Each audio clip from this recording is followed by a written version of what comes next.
सुनो, मैं क्या कह रहा था कि डिस्टर्ब मत करो, शॉपिंग लिस्ट बना रही पर हूँ। मैं तो बस अक्सर लोग जरूरी चीजें करना टाल देते हैं।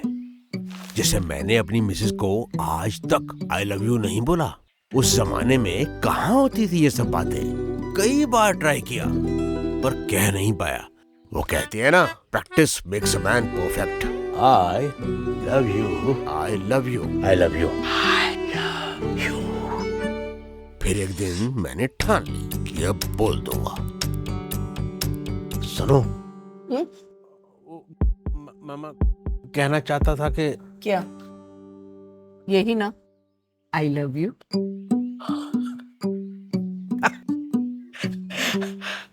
आई love you to.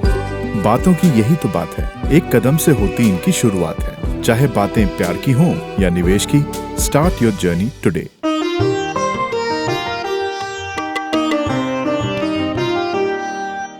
Mutual fund investments are subject to market risks. Read all scheme related documents carefully.